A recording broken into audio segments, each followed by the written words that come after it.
Sunday evenings in Florida had always been sacred to me. After church service and a quick stop at Publix, I'd cook a family dinner, something simple but comforting.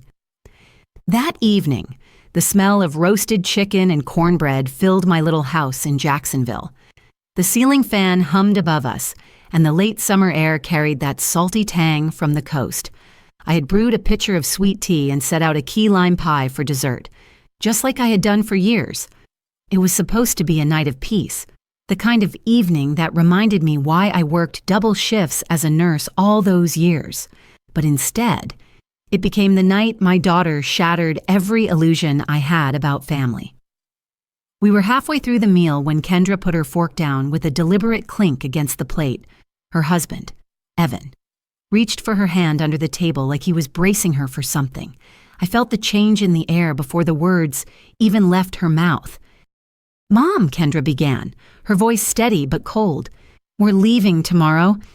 I've sold your beach house." For a moment, I thought I had misheard her. The words didn't make sense strung together like that. The beach house, the one in St. Augustine, the place where she learned to swim, where we held 4th of July barbecues, where my late mother's quilt still hung over the back of the couch. I set down my glass slowly, watching the condensation drip onto the table. "I'm sorry." "You've what?" Kendra didn't flinch. She leaned back in her chair, arms folded, like she had rehearsed this. "I've sold it. Papers are signed. The buyer's moving fast, and we need to clear it out tomorrow. It's already pending in escrow." Evan cleared his throat, his wedding band clicking against his glass. "It's what's best. Mrs. Grant, that house is too much for you to handle. We'll get good money for it, and you can finally downsize. It's time." I stared at him. A man who had been in my life barely 5 years was telling me what to do with property I'd owned for decades. My chest tightened, but I forced my voice to remain calm. "Kendra," I said slowly, "how could you sell something that doesn't belong to you?" She gave me a look I'd never seen on her face before, half pity, half triumph. "You gave me the authority. Mom, remember that power of attorney form you signed last year? You said it was just for emergencies, but it covers real estate too. I've already closed the deal.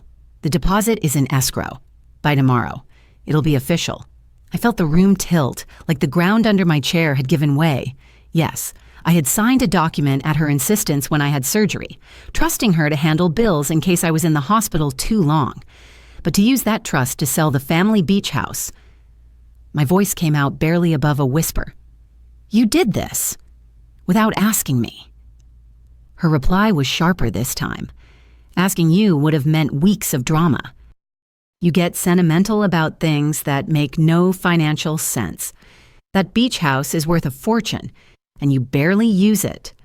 Evan and I need to move forward with our lives. You'll understand later." Understand later. As if decades of sacrifice could be brushed aside for her convenience. As if my memories were a stumbling block to her ambition. I noticed her hands tremble slightly as she reached for her tea. She wanted to appear confident, but something beneath the surface told me she wasn't as certain as she pretended. Evan, on the other hand, avoided my gaze completely. I let the silence hang for a moment, then forced myself to smile faintly. "You're sure about this?" "Kendra, absolutely," she replied, though her eyes flickered. "Tomorrow. Mom, we're leaving tomorrow." The words lodged in my chest like shards of glass. My own daughter, the child I had raised through long nights of exhaustion, the one I shielded from the storm when her father walked out, had just sold away the very place that kept our family rooted. I excused myself from the table under the pretense of needing more napkins. In the quiet of the hallway, I reached into the drawer of my old desk and pulled out a small brass key attached to a faded tag. My fingers tightened around it, as if drawing strength from something only I knew. That key opened more than just a door.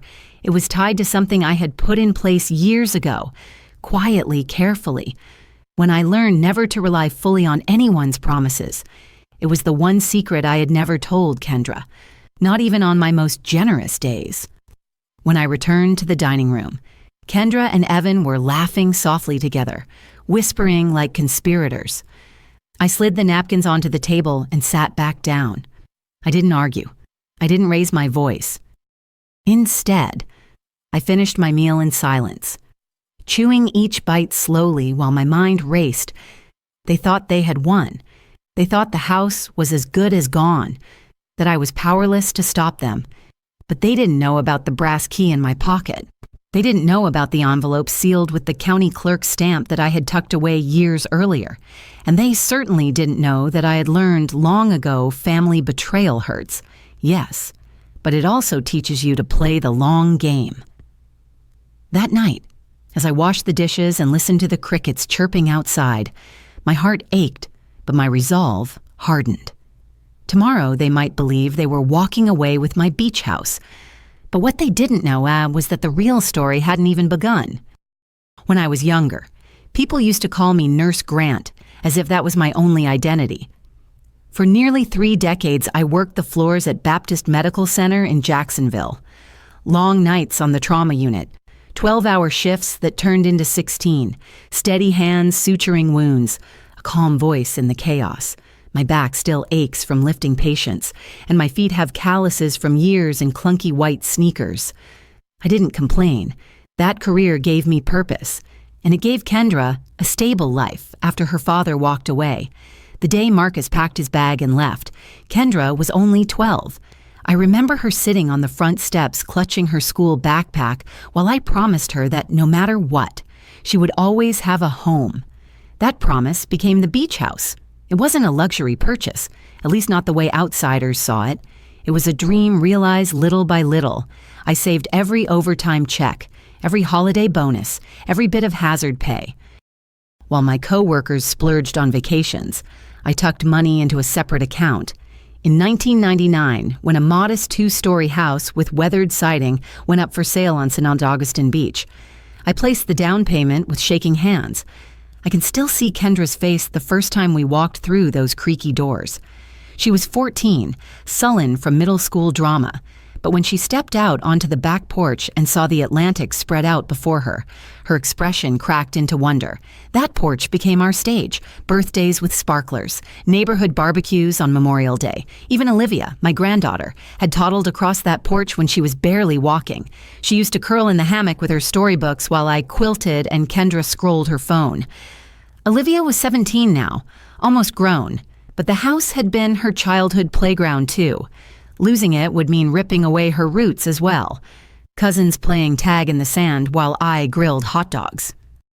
It wasn't just a house, it was our anchor over the years. That home absorbed everything. It held my mother's laughter before she passed, and the quiet evenings when I stitched quilts while Kendra did homework at the kitchen table. It heard our fights, too, about curfews, about college choices, but even in the worst storms. We always circled back to that porch. That's why her announcement at dinner hit so deep. She wasn't just selling a house. She was selling our history, our memories, the very place I had built to keep us safe. But to understand Kendra, you'd need to know the world she grew up in. Kendra is 31 now, a millennial through and through, independent, quick with technology, always juggling side hustles. She took a marketing degree but never quite stuck to one job. For a while, she managed social media accounts for local businesses. Then she freelanced for a startup in Atlanta. Every time I asked how things were going, she'd say, "It's all good, Mom." Just waiting for the next big contract. Then came Evan. Evan Lewis looked polished the first time he came around. Nice suit, shiny watch, the kind of man who knew how to talk fast. He wooed Kendra with promises of a future in tech, a startup that would change the world. I wanted to believe him, but something about his smile reminded me of Marcus, too smooth, too quick to reassure. Still, Kendra seemed happy, so I kept my doubts to myself. They married at a courthouse in Duval County. No big ceremony, just a quick signature and a small dinner afterward. At first, they rented an apartment near the river, but soon Evan's startup ran into financial trouble.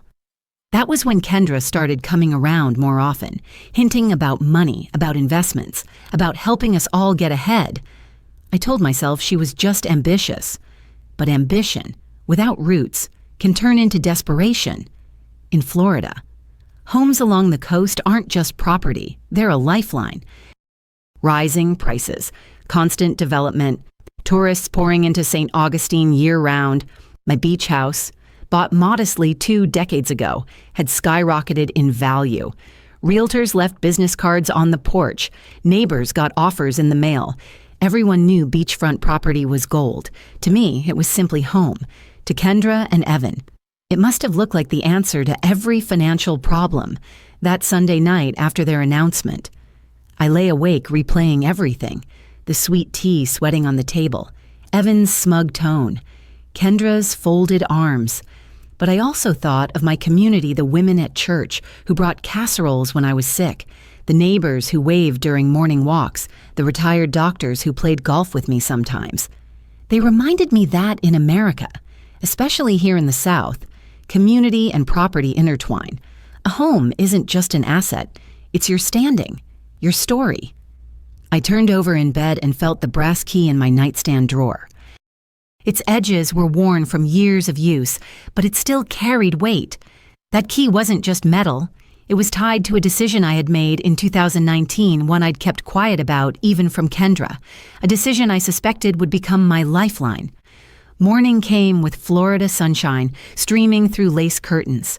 The cicadas buzzed outside, and the smell of salt carried in from the ocean, even miles inland. As I brewed coffee, my eyes drifted to the family photo on the wall, me in scrubs, Kendra in her graduation gown, both of us smiling with the beach house porch behind us. I touched the frame gently. "I promised you a home," I whispered, more to myself than anyone else. Later that day, I drove out to St. Augustine's alone. The sand was hot beneath my sandals, gulls circling overhead, tourists with sunscreen and coolers filled the shoreline. My beach house stood weathered but strong, white paint peeling at the edges, the American flag still fluttering on the porch rail. But something caught my eye that made my stomach twist. Hanging on the front doorknob was a small black lockbox, the kind realtors use for showings. I ran my hand along the siding, heart pounding. Someone had already placed this house into play. Someone had dared to put their hands on my history. As I stood there, the brass key burned like fire in my pocket, and I knew then whatever was sealed inside that county-stamped envelope I had hidden away would need to see the light of day. Because if my own daughter thought she could sell my legacy without asking, then the battle for this house was only beginning. Florida sunlight has a way of making even trouble look beautiful. The ocean glittered as I stood outside my beach house, but my eyes were locked on that little black lockbox hanging from the doorknob. I had never authorized a showing, never signed a listing agreement, yet there it was, swinging lightly in the breeze like a quiet announcement, your house is not your own anymore.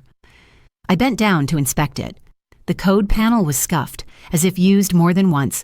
A faint smell of men's cologne, something musky, expensive, lingered near the porch rail. That wasn't mine. It wasn't Kendra's. Someone had been here, maybe more than once. As I ran my fingers along the brass doorknob, I remembered the words Kendra had thrown across the dinner table. It's already pending in escrow. Pending? That meant paperwork existed somewhere. Someone had signed documents with my name attached. But how I went inside, heart racing. The quilt my mother had made still draped across the couch, but on the kitchen counter sat something that shouldn't have been there, a glossy flyer from Quinn Coastal Realty. The slogan read, "Turning your home into tomorrow's dreams." The agent's photo was a woman in a sharp blazer, smile just a little too wide. Harper Quinn. I hadn't met her, but I knew the type. Realtors swarmed coastal properties like gulls after a picnic, but how did she get access inside my locked home? I picked up the flyer, scanning the bold print. At the bottom, in small type, were 3 words that made me pause. MLS number 1-48923, pending sale. Pending. Again that word.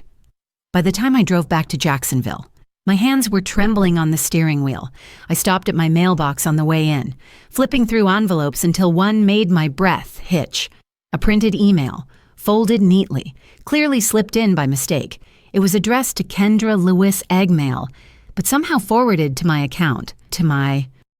I opened it, my eyes devouring the lines. "Harper, thanks for keeping this quiet. Mom doesn't need to know until we're out. We'll be ready for final walkthrough next week. Kendra final walkthrough." That was the last step before closing. I sank onto my porch swing, the Florida heat pressing down. How could my daughter send something like this, and why was she using my email address to cover her tracks? Sloppy, careless, or maybe the arrogance of someone who thought her mother was too trusting to notice. The brass key weighed heavy in my pocket, but I wasn't ready to use it yet.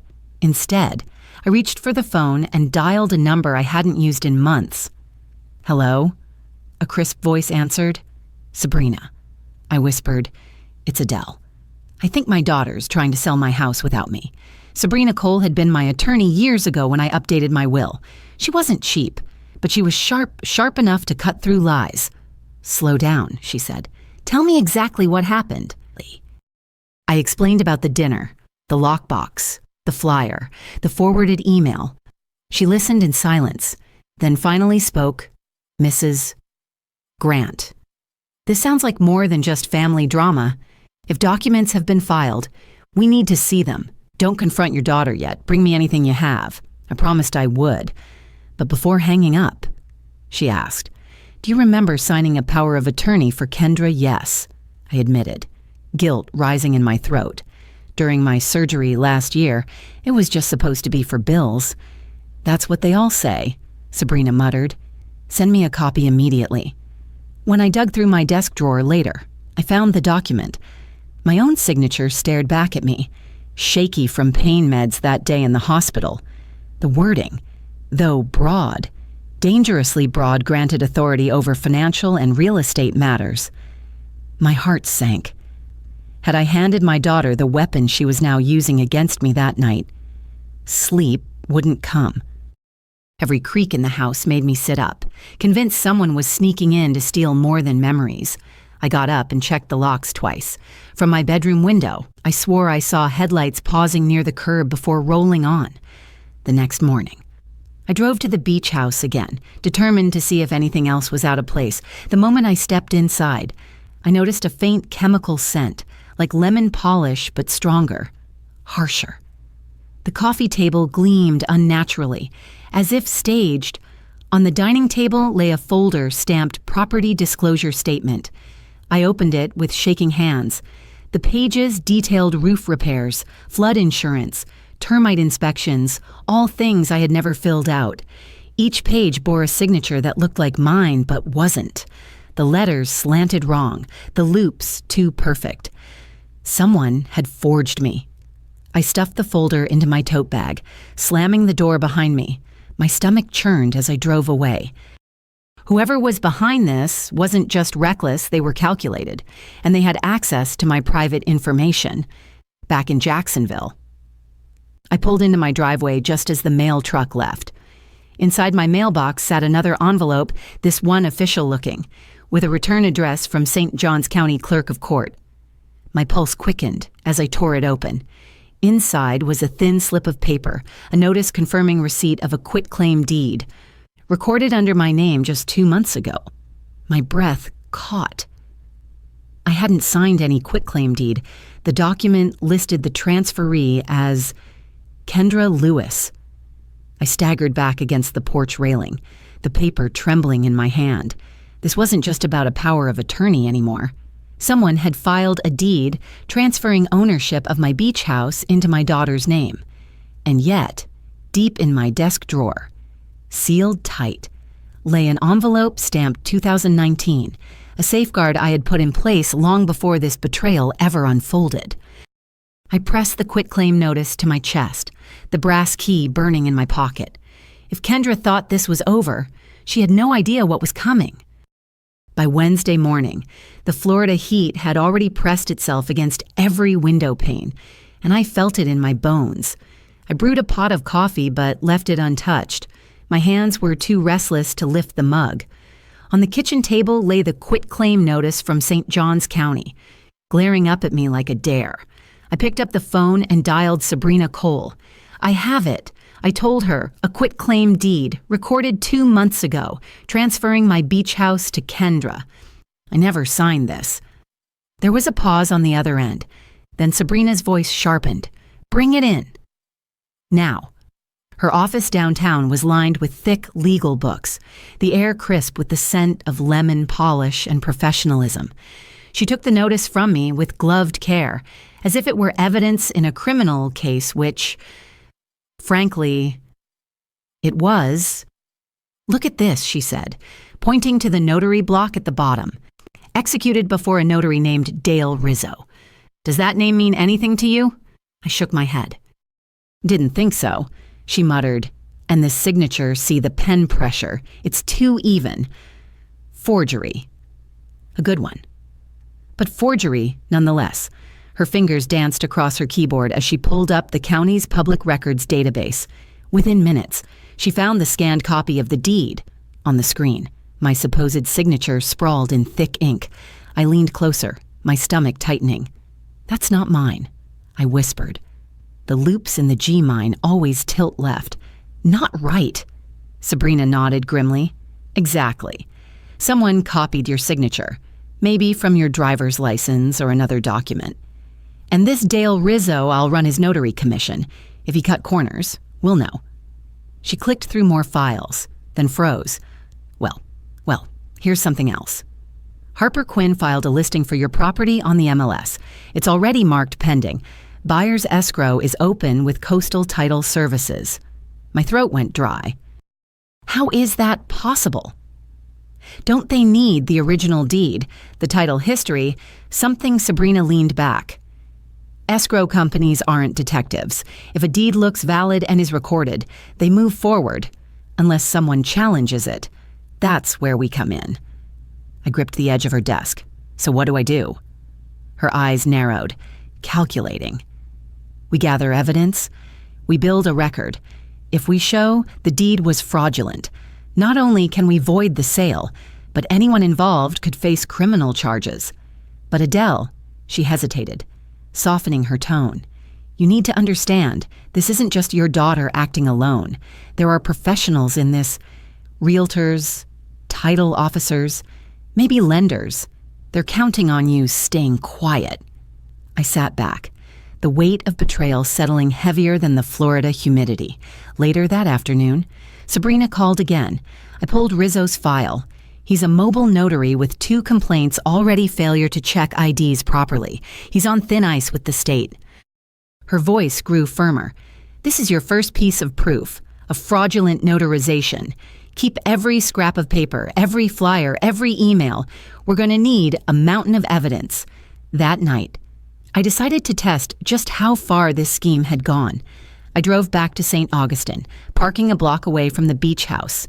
I watched from the shadows as a couple in khaki shorts and sun hats strolled up the porch steps, guided by none other than the woman from the flyer, Harper Quinn herself. She unlocked the door with a code from the lockbox, her heels clicking on my wooden floor as if she owned it. I gritted my teeth and stayed hidden. 10 minutes later, the couple re-emerged, nodding and smiling as Harper handed them a glossy brochure. My brochure? My house. I snapped photos from my phone, Harper's face, the buyers on my porch, the lockbox in plain sight, proof, back in Jacksonville. I couldn't resist one more move. Kendra had left her purse in the living room after dinner earlier that week. Inside was a small leather notebook she always carried. Normally I respected privacy, but respect had flown out the window the moment she forged my name. I flipped it open. On the first page, meeting Harper. Friday 10 a.m. Final paperwork. My breath caught. I flipped further, scrawled notes in Kendra's handwriting read, escrow, coastal title. E-deposit cleared. Mom clueless. Can't fight POA. The words stung worse than any insult she'd ever hurled at me. Mom clueless. I photographed the pages quickly, returning the notebook to her purse exactly as I found it. By midnight, I had a folder full of evidence, the forged quitclaim notice, the flyer, the photos from the porch, the notebook entries, enough to prove something rotten was underway, but it wasn't enough to stop a sale already in motion. The next morning, Sabrina called again. Adele, I just checked Coastal Title's docket. The closing is scheduled for next week. They'll want to do the final walkthrough in the next few days. If we don't act before then, your house could be gone even if we prove fraud later. Unwinding it will be hell. I pressed the phone to my ear, my pulse hammering. Then what do we do? Her voice was calm, but urgent. We find leverage. Something to freeze escrow before the closing date. But first, we need confirmation straight from the source. I'm going to contact Coastal Title under your name and request the full file. Once we see what documents they have, we'll know how deep this goes. She paused. Adele, brace yourself. The file will almost certainly contain more forged signatures. It might be worse than you think. I hung up, staring at the brass key on my kitchen table. My secret, my safeguard. I had put protections in place back in 2019, protections I had almost forgotten. And now, those safeguards might be the very thing that saved me. But first, I needed to see with my own eyes what Coastal Title had on file.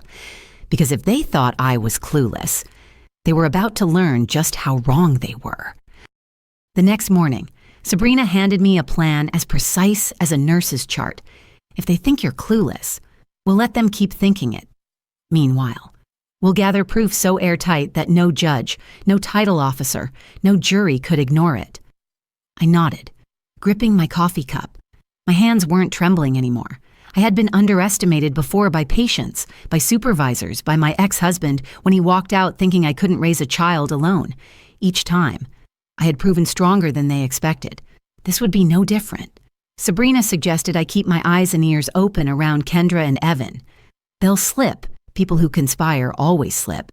That evening, I set a small voice recorder in the lining of Kendra's tote bag before she left for her coffee meeting.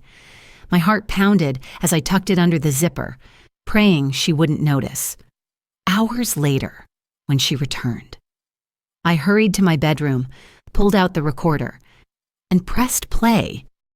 The sound of clinking mugs echoed first, then Harper's voice, smooth and commanding. Just keep her calm until after the final walkthrough. If she starts asking too many questions, remind her she signed the power of attorney. She won't fight it. Kendra's voice followed, quieter, nervous. But what if she does? She's not as clueless as you think. Harper's laugh was cold. Then we'll accelerate. Escrow closes Friday. Once the funds transfer, it's done. The title company won't unwind it without a lawsuit, and by then you'll be long gone. My throat tightened as I listened. Proof. Words straight from their mouths. The next day, I drove to Coastal Title Services. The office sat in a bland strip mall near the interstate, its windows tinted against the Florida sun. Inside, cool air hummed, and the faint scent of copier toner filled the space. At the front desk sat Louise McKay, a woman with tidy blonde hair and reading glasses perched on her nose. Her badge read, Escrow Officer. "Can I help you?" she asked politely. "Yes," I said, my voice steady. "My name is Adele Grant. I need a copy of the escrow file for property address 428 Sea Breeze Lane, St. Augustine Beach." Her smile faltered slightly. She typed quickly, then glanced at me.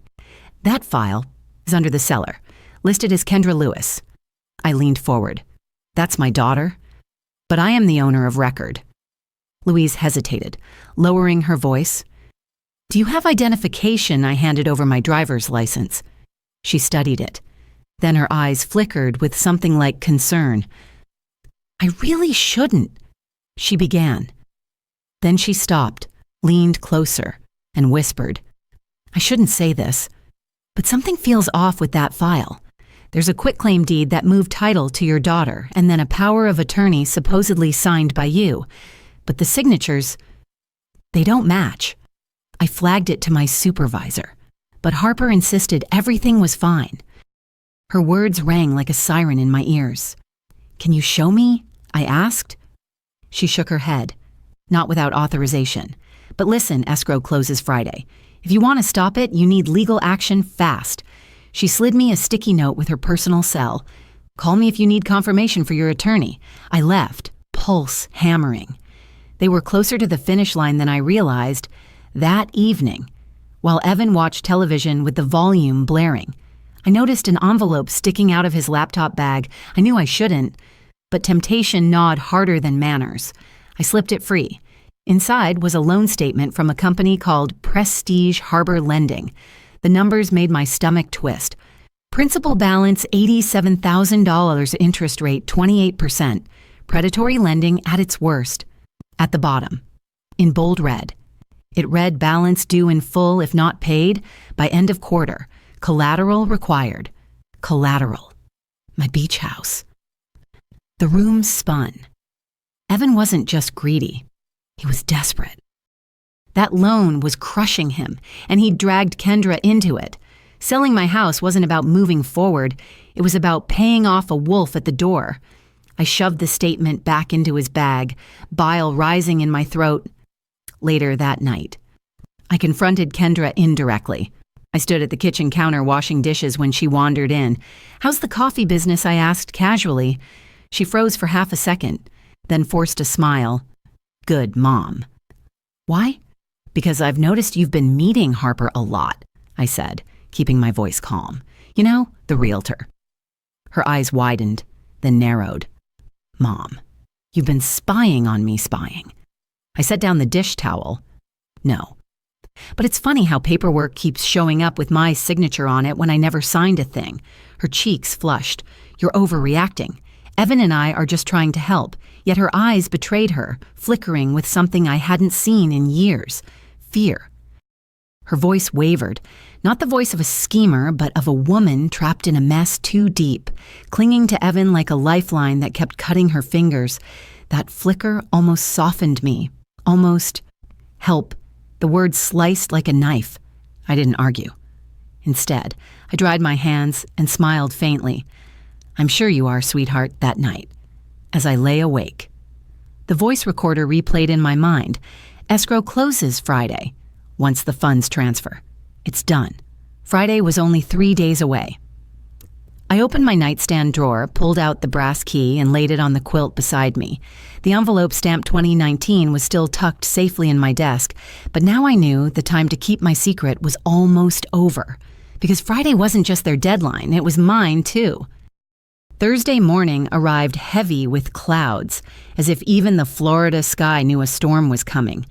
I sat at the kitchen table with the brass key in one hand and my coffee untouched in the other. Today was the day. If I didn't move now, tomorrow the house would slip through my fingers. The doorbell rang at 9 a.m. I half expected Harper Quinn to be standing there with a smug grin, but instead it was Louise from Coastal Title, the escrow officer, who had slipped me her cell number. She looked nervous, glancing over her shoulder before stepping inside. "I don't have long," she whispered, setting her tote bag on the table. "But I couldn't sleep last night. Something about this whole deal, it stinks. And if you really are the owner, you deserve to know what's in your file." From her bag. She pulled a manila folder and slid it across the table. Inside were copies of the full escrow packet, the purchase contract, the seller's disclosure, the power of attorney, the quitclaim deed. And there, in black ink, was my name signed over and over again. My name, but not my hand. The forgeries were brazen, not even careful on some pages.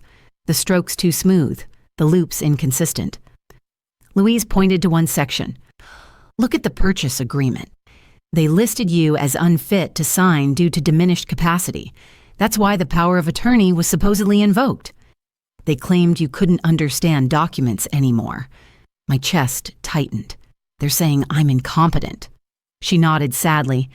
"It's a common scam in elder fraud cases. But here's the twist. You're not even listed as the seller on the deed of record anymore. The system shows Kendra as the owner outright. That forged quitclaim deed moved the house fully into her name." The words blurred before my eyes. They hadn't just tried to edge me out, they'd erased me entirely. But then Louise lowered her voice further. "Adele, there's something else you need to see." From the folder, she pulled a separate contract with a yellow tag. Look closely, Louise said. It looks like your daughter is the seller, but here's the truth. She secretly signed her rights over to an investment company. And guess who controls that company? Evan. What's this? I asked. It's essentially a hidden deal, she explained. Kendra signed an agreement assigning her rights as seller to a private LLC. The buyer you saw, that couple at the showing, they're just placeholders. The real buyer is an investment group. And guess who's listed as managing member of that LLC? I braced myself. Who? Louise tapped the page. My eyes scanned the line and froze. Evan Lewis. I swallowed hard, bile rising in my throat. You mean Evan isn't just helping Kendra sell the house, he's buying it for himself? Louise nodded. Exactly. He set up an LLC to buy the property at a below-market price, using your daughter as the supposed seller. Once it's closed, he can flip it or use it as collateral. It's a shell game, but legal on paper if no one contests it. The betrayal doubled in weight. Kendra hadn't just been manipulated, she was complicit. My own daughter had handed over my legacy to her husband's scheme. I leaned back, clutching the brass key in my palm. Louise touched my hand gently. I shouldn't even be here, but I can't stand by while they do this to you. If you want to stop it, you need to act today. Adele, you can stop them.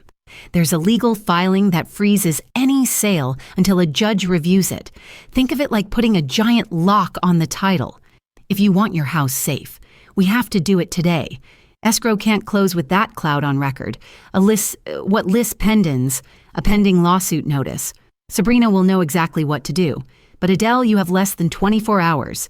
If escrow wires funds tomorrow, it'll be nearly impossible to unwind. Her words rattled through me like thunder. Less than 24 hours. After she left, I sat in silence, staring at the folder. The evidence was undeniable forged documents, a fraudulent power of attorney, a hidden assignment revealing Evan as the real buyer. Proof, proof, proof. But then, another memory surfaced, the envelope from 2019. My safeguard, my secret no one knew about. I went to my desk, unlocked the bottom drawer, and pulled it out. The seal was still unbroken, stamped by the county clerk 4 years ago. Inside was a copy of a revocable living trust I had established with Sabrina's help. Back then, after my surgery, I'd been paranoid about what might happen if something went wrong. So I had transferred the beach house not into my name, not into Kendra's, but into the name of the Adele Grant Living Trust, which meant every document filed afterward the quitclaim deed. The power of attorney. The assignment was worthless, because legally, the house hadn't been mine to sign away since 2019. A slow, fierce smile spread across my face. They thought I was clueless. They thought I was helpless. But they had built their scheme on sand. I tucked the trust back into the envelope, my hands steadier than they'd been in weeks. That evening, Kendra walked through the door, phone in hand, laughing at something Evan said behind her. She looked up and froze when she saw me at the table. The manila folder open, the document spread out like cards in a poker game. Her smile faltered. Mom, where did you get those? I looked at her calmly, the brass key warm in my hand. Funny thing about paperwork, Kendra, it always leaves a trail. Her eyes darted to the folder, then back to me. You don't understand. Oh, I said softly. I understand more than you think. Before she could reply, my phone buzzed. A message from Sabrina lit up the screen. Filed the list pendants, title frozen effective immediately. They can't close escrow. I let the words hang in the air as Kendra's face drained of color. She thought she had won. But tonight, the first round belonged to me. Friday morning broke with a roar of thunder over Jacksonville. The storm had rolled in overnight, sheets of rain hammering the windows as if nature itself had decided to punctuate the chaos in my life. I sat in my living room, the folder of forged documents spread before me, the sealed trust papers on the table like a loaded weapon. Escrow was frozen. Yes, but that was just the first battle. The war wasn't over. At 8:15 sharp, Sabrina called. Her voice carried a rare edge of excitement. Adele, we pulled more records, and you're going to want to sit down for this. I already was. Tell me. She exhaled slowly. The LLC Evan used Seabreeze Investments. LLC? It isn't just some shell he threw together. It's tied to a web of payday loans, hard money lenders, and something uglier offshore accounts funneling money through the Caymans. The IRS has already flagged it for investigation. My eyebrows shot up. You mean, Evan's not just trying to buy my house? He's laundering money, exactly. And here's the kicker. Your daughter's name appears on 2 of the LLC's bank accounts as a co-signer. The words punched me in the gut. Kendra hadn't just been manipulated. She was tangled in it willingly. Her name inked alongside his in transactions that stank of fraud. I clutched the brass key in my pocket. Sabrina. If Kendra signed those accounts she's exposed to civil liability, maybe even criminal charges. Adele, this isn't just about your house anymore. It's about protecting yourself from being dragged into their mess. I hung up, the storm outside matching the storm in my chest. At noon, I decided to drive to the beach house one last time before facing them directly. The rain had eased into a drizzle by the time I arrived. The Atlantic churned, waves foaming and angry. My house stood weathered but proud, shutters rattling in the wind, but as I stepped onto the porch, I froze. Through the window, I saw movement. Evan. He was inside, rifling through drawers, his shirt damp with sweat despite the cool air. I pressed against the siding, heart pounding, and pulled out my phone. Through the crack of the curtains, I began recording. "Where is it?" he muttered, slamming drawers shut. She had to hide it somewhere, the trust documents, the key. My blood ran cold. He was looking for my safeguard. Then Kendra's voice joined his. "Stop tearing the place apart if she finds out we were here. She already knows Evan snapped." The list pendants froze escrow. "Harper says the buyer's walking unless we prove clear title by next week. If we don't deliver, we lose everything." "Do you understand everything?" "Then maybe we walk away," Kendra whispered, her voice cracking. "Maybe we cut our losses," Evan grabbed her arm hard enough to make her yelp, "and let my creditors bury me. You think those people just forgive $100 grand in debt? They'll come for me, for you." Silence hung heavy. Then Kendra said softly, What if we use Mom's accounts instead? She still has retirement savings, the medical pension. If she's declared incompetent." My stomach twisted. They weren't just after the beach house anymore. They were planning to strip me bare. Kendra's face crumpled. "Stop! Evan, she's my mother." Her voice cracked, half plea, half defiance, but when he shot her a glare, the words died in her throat. She shrank back like a scolded child, and in that moment, I realized she wasn't just greedy. She was terrified, too. Terrified of losing him, terrified of being left with nothing. I ended the recording, my hands shaking, and backed away from the porch. The rain picked up again, masking my retreat as I slipped back into my car. By the time I reached Jacksonville, Sabrina had already texted meet me at the courthouse at 3, emergency petition ready. The courthouse smelled faintly of bleach and old paper.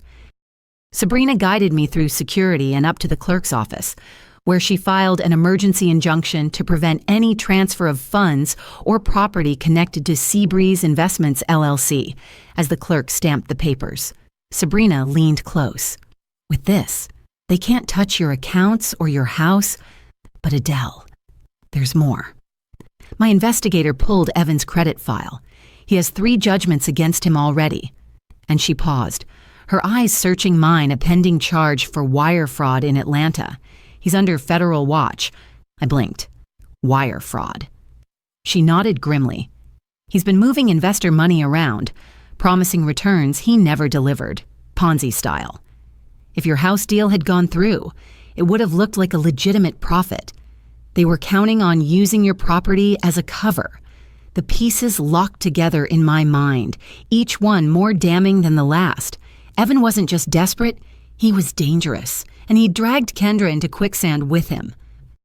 By the time I drove home, the storm had broken into clear skies, the Florida sun glaring as if mocking the chaos. Inside, Kendra sat at the kitchen table, her face pale, eyes rimmed with red. Evan was nowhere in sight. She looked up at me, guilt etched in every line of her face. "Mom, we need to talk." I set my purse down deliberately, meeting her gaze. Dewy tears welled in her eyes. "You don't understand.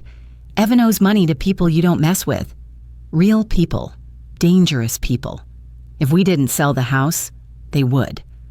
Her voice cracked. "They would hurt us." I stayed silent, letting her squirm. She buried her face in her hands. "I never wanted to forge your signature. I told him it was wrong, but he said it was the only way. Please, Mom, you have to believe me." Her words tugged at the corner of my heart, but the recording on my phone replayed louder in my mind. What if we use Mom's accounts instead? I straightened, my voice cold as steel. "You didn't just let him drag you in. Kendra, you helped, and you thought I'd never find out." Her sobs filled the kitchen, but before I could say more, my phone buzzed with a new message from Sabrina. "FBI just contacted me. They've been tracking Evan. They want to meet with you tonight." I stared at the screen, the weight of it pressing heavy. The FBI. This wasn't just family betrayal anymore. It was federal crime. And suddenly, I realized my revenge wouldn't just be personal. It would be public. The storm wasn't over. The real tempest was just beginning. By dusk, the Florida sky blazed orange and purple over the St. Johns River, but my mind was sharper than it had been in weeks. Fear had finally burned away, leaving only focus. I drove downtown to Sabrina's office, where two men in dark suits waited. They introduced themselves with clipped voices and firm handshakes, Agent Ramirez and Agent Clark, FBI Financial Crimes Division. Sabrina briefed them quickly, sliding the manila folder of forgeries across the table. The agents skimmed the documents, their expressions hardening as they pieced together the scheme. Ramirez looked up first. "Mrs. Grant, you've been sitting in the middle of a wire fraud case without realizing it. Evan Lewis has been on our radar for over a year. He's been moving investor money through shell LLCs, promising high returns, then funneling it into personal expenses. Your beach house deal, that would have given him clean collateral to keep the scam running." Clark leaned in. "The good news is you've already done half our job. These recordings, these forged documents, your daughter's notes. This is damning." I swallowed. "So, what happens now?" Ramirez's eyes softened, just slightly. "Now we catch them in the act. And with your help, we'll make sure there's no way out." Sabrina tapped her pen against the folder. "I recommend we set a bait. Let them think Adele is backing down if they incriminate themselves directly. It locks the case tight." The agents nodded. Clark added, "If you're willing, Mrs. Grant, you'll be the one to draw them out." A chill rippled through me. How Ramirez laid out the plan carefully, I would call Kendra and Evan, pretending to reconsider, to make peace. I'd suggest one last meeting at the beach house to talk about the sale. Hidden recording devices provided by the FBI would capture everything. Meanwhile, the agents would be staged nearby, ready to intervene once the couple crossed a legal line. I hesitated, thinking of Kendra's tear-streaked face in my kitchen, but then I remembered her voice on the recording. What if we use Mom's accounts instead? My jaw set. I'll do it. The next day. The preparations began. Sabrina arranged for a court-certified handwriting expert to review the forged signatures. The FBI wired me with a discreet lapel microphone no larger than a button. They also gave me a small recording device hidden inside a leather notebook, just in case, at home. I played my role. I called Kendra while Evan was within earshot. "Kendra," I said, forcing warmth into my voice. "I've been thinking. Maybe I was too harsh. Maybe selling the house isn't the worst idea. Why don't we meet at the beach house tomorrow, talk it through, just us?" There was silence. Then the sound of muffled whispers. Finally, her voice returned. Tentative. "Okay, Mom, tomorrow morning we'll bring the paperwork." Perfect. That night, I couldn't sleep. I walked the length of my living room, the brass key clutched in my hand, the trust envelope resting on the coffee table like a loaded gun. I thought of every sacrifice I'd made for Kendra double shifts, missed birthdays, the years of giving up my own dreams to make sure she had hers. And now here I was, preparing to bait my own child and her husband into a trap. But this wasn't about revenge anymore. It was about survival and about making sure no other daughter, no other smooth-talking husband, could strip away a mother's dignity like this again. The next morning, the FBI briefed me one last time. Ramirez spoke in a calm, measured voice. Stay natural. Let them talk. Don't accuse, just guide the conversation. The more they reveal, the stronger our case, Clark added. We'll be staged in a van 2 houses down. Once they incriminate themselves, signal us by setting your coffee mug on the porch rail. I nodded, every nerve in my body taut like piano wire. By 10 a.m., 10 tilsers. I was at the beach house, sitting on the porch swing, the ocean breeze carrying salt and tension in equal measure. The brass key lay in my pocket, the notebook recorder on the table beside me. A sleek black SUV pulled up, and out stepped Evan in a pressed shirt, Kendra trailing behind, her shoulders hunched. He carried a leather briefcase, his smile oily as he approached. "Mrs. Grant," he said smoothly, "I knew you'd come around." I forced a small smile. "Let's talk inside." The moment they stepped through the door, Evan spread out papers across the dining table. "Here's the deal. You sign this acknowledgement, affirming the power of attorney, and everything goes smoothly. You'll get a cut of the proceeds. Everyone wins." I leaned against the chair, feigning doubt. "But what about the trust?" I asked lightly. Evan froze. What trust? Kendra's head snapped toward me, eyes wide. She hadn't told him. My pulse quickened, but I kept my voice calm. "Back in 2019, I moved the house into a trust. It's not even in my name." Evan's smile faltered, then hardened. "That's impossible. We filed the deed forged," I interrupted softly. "Every signature, and I've got proof, for a heartbeat." Silence thickened. Then his voice dropped low. "Venomous. You don't understand. Adele, this isn't just about money. If I don't deliver, people will come knocking. Dangerous people. And they won't care about you being a 70-year-old woman," Kendra whispered. "Evan, stop." But he pressed on, leaning closer, his words dripping like poison. "So here's what's going to happen.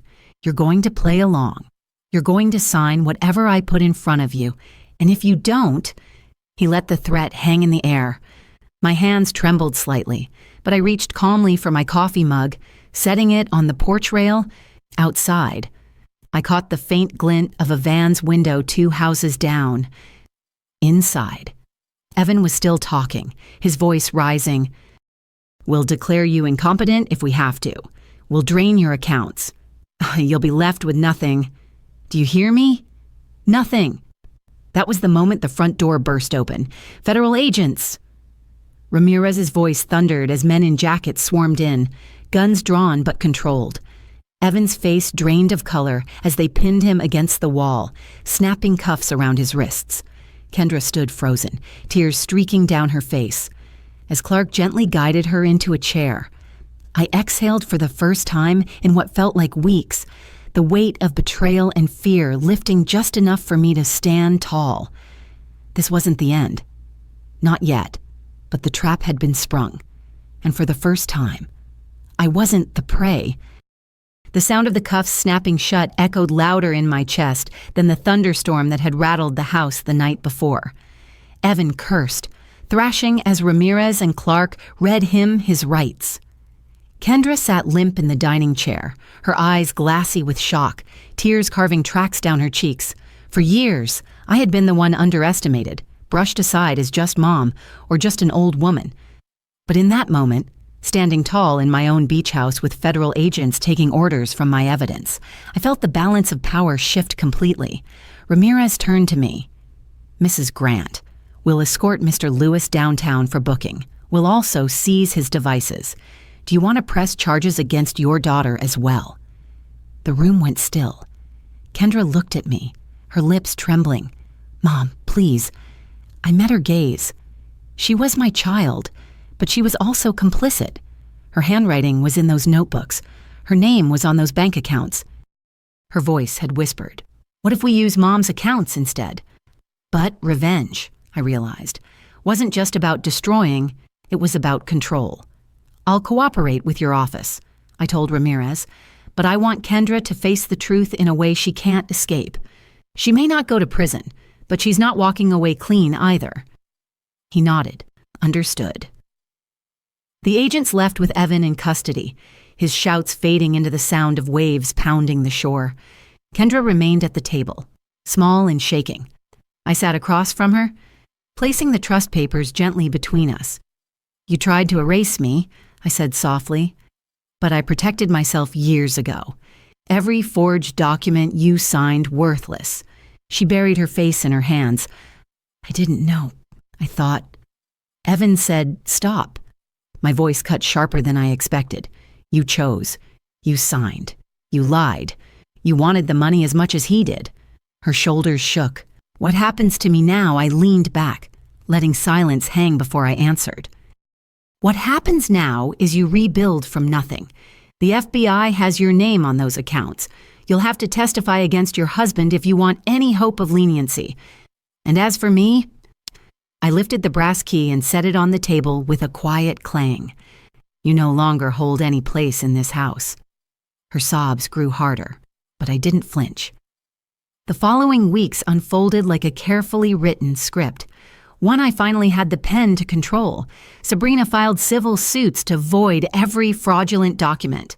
The FBI seized Seabreeze Investments accounts, freezing over $600,000 in laundered funds. Evan was indicted on multiple counts of wire fraud, identity theft, and elder exploitation. As for Kendra, prosecutors offered her a deal: testify against Evan, surrender any claims to my property, and cooperate with the IRS investigation. In exchange, she'd avoid prison but live under financial probation for 5 years. When Sabrina relayed the deal to me, I nodded slowly. Let her carry that weight. Let her feel the consequences every day. But my revenge wasn't just legal. It was personal, poetic. I hired an appraiser to revalue the beach house. Its market worth had soared past $1.8 million thanks to beachfront demand. I announced, publicly, through the local paper, that I was donating partial proceeds from the trust into a foundation for elder protection, a fund to provide legal help for seniors exploited by their families. The headline read, "Nurse turned survivor fights back against elder fraud." At church the following Sunday, women hugged me tighter than ever. "You showed us we don't have to stay silent," one said, tears shining in her eyes. Even my neighbor, Mr. Daniels, a retired Marine, tipped his hat. "Proud of you, Adele." I'm proud. Their voices lifted me higher than any headline ever could. I hadn't just won back a house, I had reminded a whole community of their worth. When neighbors asked why, I smiled faintly. Because if my own daughter could do this, imagine how many others have no voice. The sweetest part. The foundation launch made local news, then regional, then national. Reporters ate up the story: a woman in her 60s who outsmarted her scheming family, used the law, and turned betrayal into empowerment. Kendra couldn't walk into a grocery store without seeing my face on the news, not as her victim, but as a survivor. Weeks later, I received a letter in shaky handwriting. "Mom, I know you'll probably never forgive me, but I'm cooperating with the FBI. Evan's facing 20 years. They say my testimony will seal it. I'll never ask for your money again. I just want you to know I'm sorry." I folded the letter once, slid it into an envelope, and dropped it straight into the trash. Some bridges, once burned, light the way forward but can never be crossed again. The day Evan's trial began, Sabrina and I attended the opening session. He sat at the defense table in a gray suit, thinner, paler, his arrogance stripped away. When the prosecutor projected the recordings, his own words threatening to drain my accounts, he buried his face in his hands. The jury didn't take long. Guilty on all counts. Sentenced to 18 years in federal prison. As I left the courtroom, a reporter asked, "Mrs. Grant, do you feel you've gotten your revenge? I paused on the courthouse steps, the Florida sun warm on my face. No, I said softly, but firmly. This isn't revenge. This is justice. And justice, when done right, is sweeter than revenge could ever be.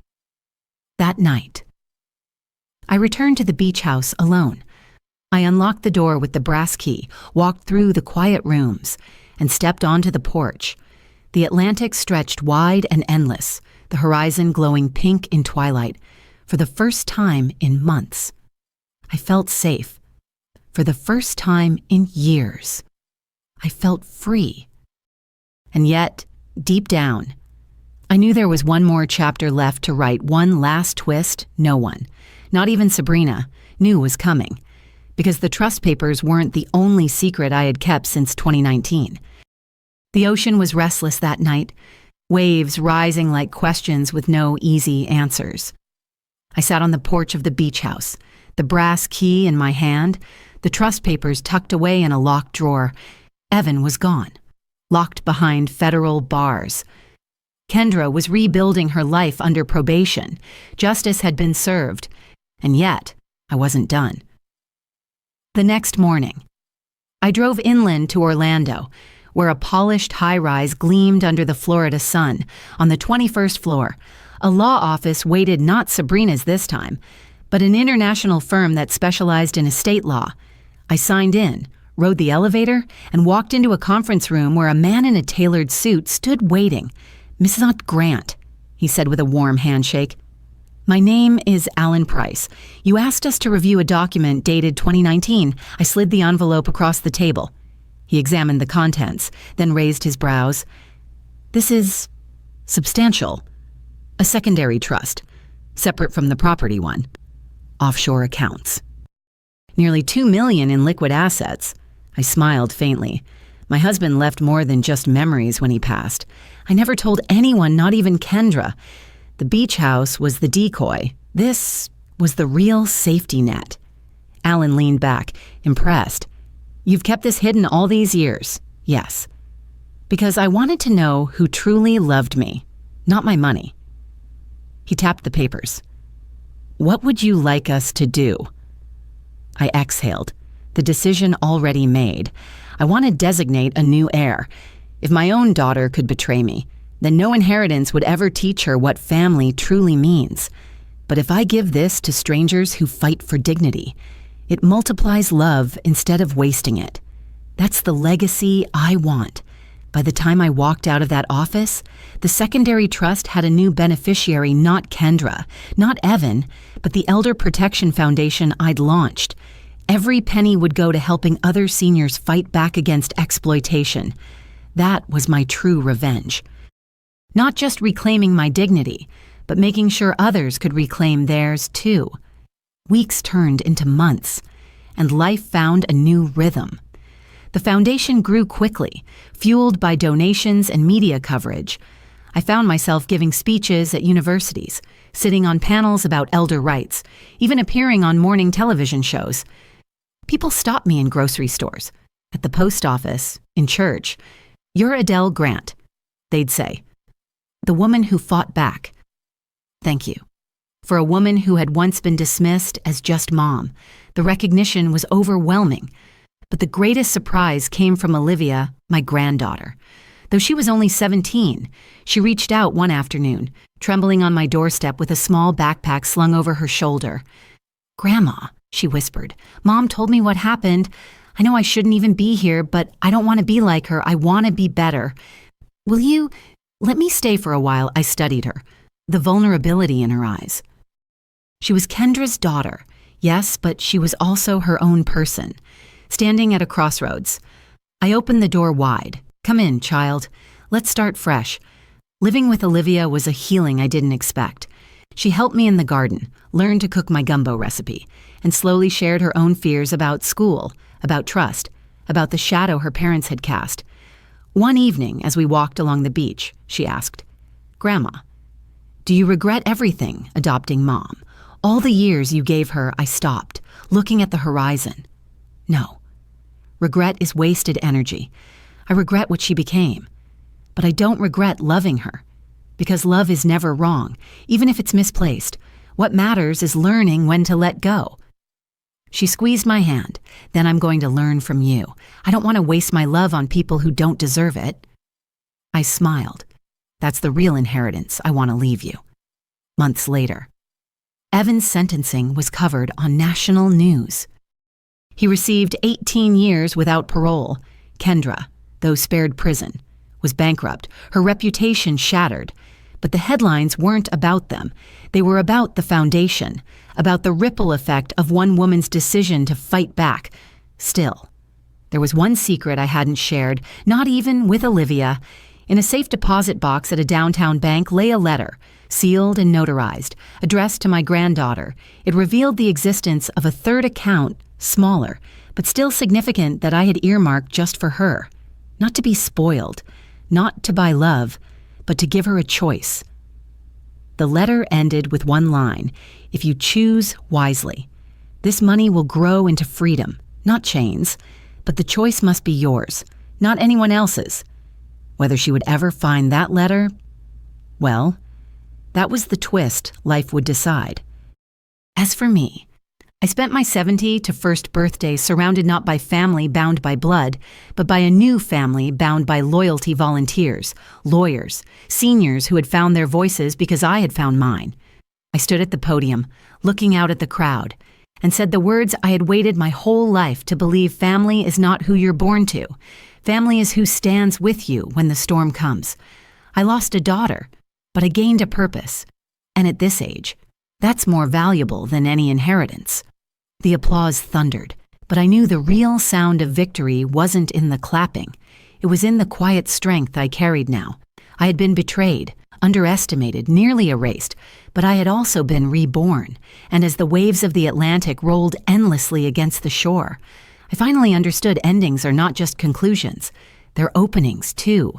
For me, for Olivia, for anyone brave enough to fight back. Your turn if you were Adele. Would you give your daughter a second chance or keep the door firmly closed? Tell me in the comments. Your perspective may help another woman find her strength tonight. If this story moved you, tap like and share it with someone who needs courage. And for more cinematic life dramas told with heart and fire, subscribe to Voice of Neva and ring the bell so you'll never miss a chapter. Thank you for watching. Did you enjoy my story? What a journey it has been. I truly wonder, what would you have done if you were in my shoes? Would you have chosen silence to keep the peace, or would you have done what I did to reclaim your dignity? Let's meet in the comments below. I'm so curious to hear your thoughts. I'm reading every single one. Which city are you listening from tonight? If my story resonated with you, you can support me and help me bring more stories like this to the world by sending a super thanks. Your sweet support means the world to me and allows me to continue this journey with all of you. On the screen now, you can see 2 new life stories that I highly recommend you watch next. There are so many more on my channel, each with its own lessons and triumphs.